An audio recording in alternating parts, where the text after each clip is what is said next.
দিকে দিকে চলছে সংবর্ধনা অভ্যর্থনা। হচ্ছে এমন কথা, ইতিপূর্বে কোনো বিদেশি অতিথিকে চীনে এত বিপুল সংবর্ধনা দেওয়া হয়নি। রবীন্দ্রনাথ চীনে আমন্ত্রণ পেয়েছিলেন চিয়াংগুয়েসে অর্থাৎ বক্তৃতা সভা নামে একটি প্রতিষ্ঠান থেকে। আসার পর সাংহাই, নানকিন, পেইচিন, তাসিনান প্রভৃতি স্থানে বিপুল সম্বর্ধনা ও বক্তৃতা চলতে থাকে, বিশেষ করে বিশ্ববিদ্যালয় ও শিক্ষা প্রতিষ্ঠানে।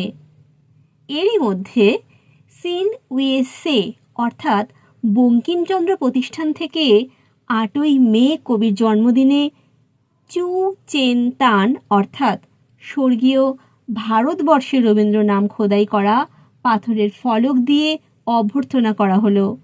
এই বিপুল অভ্যর্থনার আভাসটুকু তুলে ধরার জন্য আমাদের সহায়তা নিতেই হলো দর্শন প্রিয়ার। 13ই এপ্রিল 1924 সাংহাই শিখ গুরুদ্বার। স্থানীয় ভারতীয়রা মীরাবাইয়ের ভজন গেয়ে কবিকে স্বাগত জানান। উল্লেখ্য, সেদিন শিখ গুরুদ্বারে গাওয়া হয়েছিল পিয়া মোরে ঘর আয়ে গানটি। কিন্তু বর্তমান সময়ে দাঁড়িয়ে আমাদেরও যে আমাদের কবিকে মীরাবাইয়ের দৃষ্টিতেই দেখতে হয়, পেতে হয়। তাই গানের বাইরের রূপে দেখা যাবে পরিবর্তন, ভিতরের ভাবে এক এবং একটাই কথা, পিয়া মোরে ঘর আয়ে।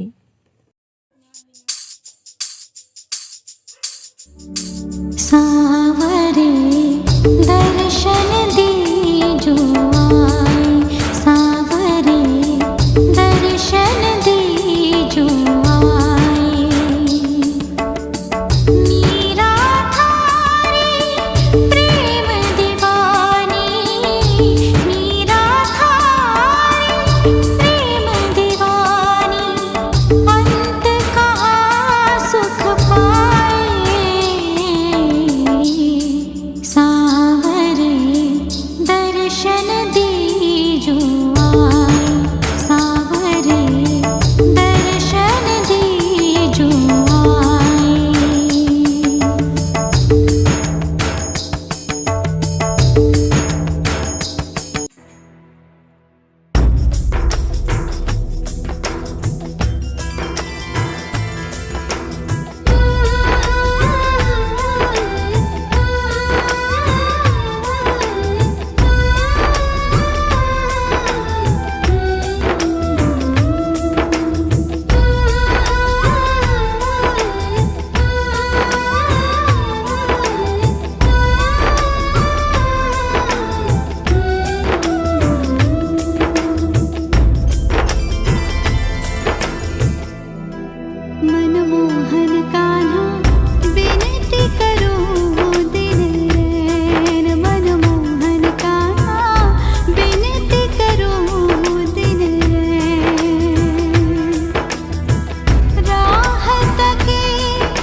भक्त प्रिय भगवान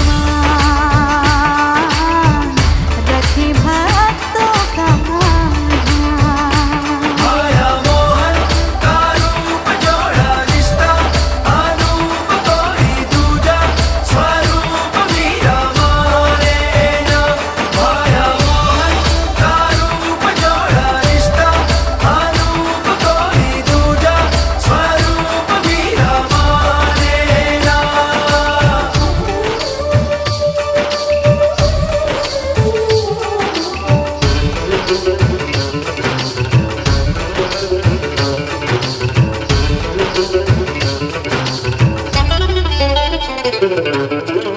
कान्हा के बिन उसे कुछ भी सुहाए ना, मोरत की जिद करे माने मनाए ना।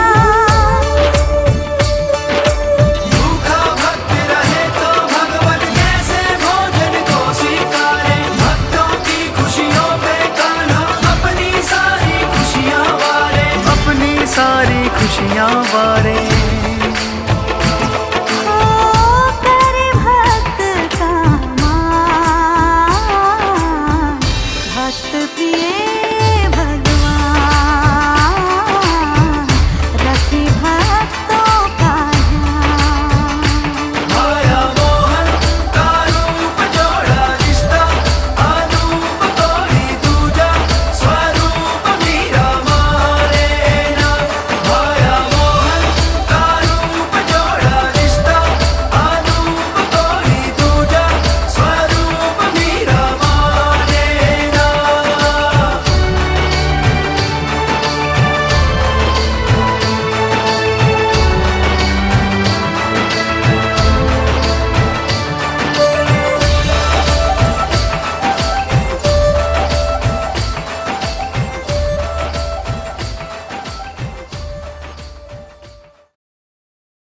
ওটা কি হচ্ছে? রবীন্দ্রনাথের বিরুদ্ধে প্রচারপত্র বিলি। রবীন্দ্র বিরোধিতা? আশ্চর্য হওয়ার তো কিছু নেই। তোমার মাপে হয়নি সবাই, তুমিও হওনি সবার মাপে। তুমি মরো কারো ঠেলায়, কেউ বা মরে তোমার চাপে। হয়নি কারো কারো কিছু পছন্দ হয়নি। তোর কি মনে হয় তিনি কি শুধু চীনের নদী, পাহাড়, হ্রদ, প্রাচীন মঠ, রাজবাড়ি দেখতে গিয়েছিলেন? আমরা তো তাই যাই, তার উপর একজন কবি। প্রথমটা যে তেমনটা মনে হয়নি তা নয়, পরে তার ভাষণের লেজ দেখে ভুল ভাঙে, যার বেশিরভাগটাই ছিল বিশ্ববিদ্যালয় আর শিক্ষা প্রতিষ্ঠানে। আর সেই সব সভায় গিয়ে কি তিনি চুপ করে থাকবেন? না, তা কি করে সম্ভব? তা কোনোদিনই সম্ভব ছিল না। সাহিত্য সঙ্গীত রচনায় যেমন পুরানো শাস্ত্রীয় রীতির প্রথা ভেঙে নতুন কিছু রচনা করলেন, যেমন সমগ্র ব্রিটিশ শিক্ষার বিরুদ্ধে ভারতীয় আদর্শে বিশ্বভারতীর প্রতিষ্ঠা করলেন। তিনি তার কথায় শুধু কাব্য সাহিত্যের কথা বলবেন সেটা হয়? সমাজ তথা সমস্ত পৃথিবী যখন আক্রান্ত, তখন তিনি চীনে যারা নিমন্ত্রণ করলেন তারাও তো কিছু চাইতে পারেন। চাইলেন তো, নিশ্চয়ই চাইলেন, কিন্তু রবীন্দ্রনাথ বিশ্বকবি, তাই তিনি দেশের কথা, ঐক্যবদ্ধতার কথা বললেন। যারা চাইছেন কিছুটা তাদের মনের মতো করেই বললেন, কিন্তু বললেন একজন কবি হয়ে, বললেন মানুষের কাছে মানুষ হয়ে, কোনো একের পক্ষে নয়, সকলের পক্ষ হয়ে। গৃহযুদ্ধ বা সাম্রাজ্যবাদী শক্তির আক্রমণ থেকে চীন রক্ষা পাবে যদি তার অখণ্ড দৃঢ় জাতীয় ঐক্য থাকে। উগ্র জাতীয়তাবাদ আর সাম্রাজ্যবাদ পুঁজিবাদকে দৈত্য বা রাক্ষস বলছেন, আর নিজেকে রাখছেন দৈত্য বিনাশী জ্যাকের পক্ষে। তরুণদের বলছেন তারা নাকি রাজপুত্র। মানবতা যেখানে বন্দী হয়ে আছে সেখান থেকে তারাই পারবে মানুষের আত্মাকে মুক্ত করতে। স্বাভাবিক, কবির বিরুদ্ধে ইঙ্গো মার্কিন পত্রিকাগুলি সমালোচনা করছে। শুধু পত্রিকায় তো নয়, বিরোধিতা হয়েছিল প্রকাশ্যে।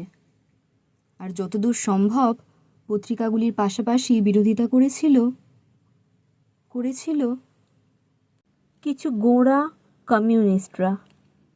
তারা তার সমর্থক ছিলেন না? সমর্থক শুধু নয়, ছিলেন রবীন্দ্রনাথের ভক্ত।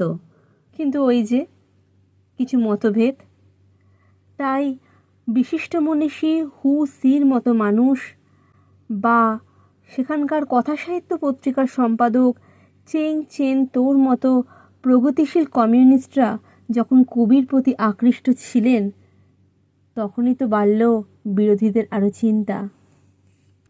ওদের কোন দিকটা পছন্দ হলো না? যতদূর সম্ভব কবি সেই সময় পাশ্চাত্যের নখ দাঁত বের করা রূপটাই দেখতে পাচ্ছিলেন।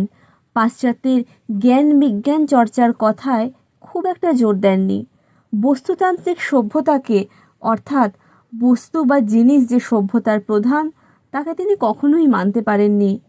আর এই সব ভাষণে তরুণদের উপস্থিতি, ইয়াং জেনারেশনের ভিড় তো ছিল চোখে পড়ার মতো। তা যা বলেছিস, একবার তো নানকিনে বিশ্ববিদ্যালয়ে ভিড়ে ব্যালকনি ভেঙে পড়ার মতো অবস্থা। আবার কখনো এমনিতেই চলে আসতো তারা কবির কাছে, তাকে শুনবে বলে। এসব থেকেই হলো বিরোধিতা। ঠিক কেমন ছিল? বারবার ছিল, তীব্র ছিল। প্রায় প্রতিদিন সভায়, বিভিন্ন পত্রিকায় বিরোধিতা চলতে থাকে। তিনি ঈশ্বরবাদী, প্রাচীনপন্থী, আত্মার জগতের বাসিন্দা, তার মতবাদ অকর্মণ্য, এসব লিখে প্রচারপত্র বিলি হয়। অবশেষে এর তীক্ষ্ণ রূপ দেখা যায় 25শে মে হাংখৌয়ের ভার্চু মিডল স্কুলের অনুষ্ঠানে। ভাষণ শেষ হবার পর একদল যুবক উঠে দাঁড়িয়ে চিৎকার করতে থাকে, সঙ্গে প্লাকার্ড ওড়ায়। কি চিৎকার করেছিল তারা? কি? পরাধীন দেশের দাস, ফিরে যাও। আমরা দর্শন চাই না, বস্তুবাদ চাই।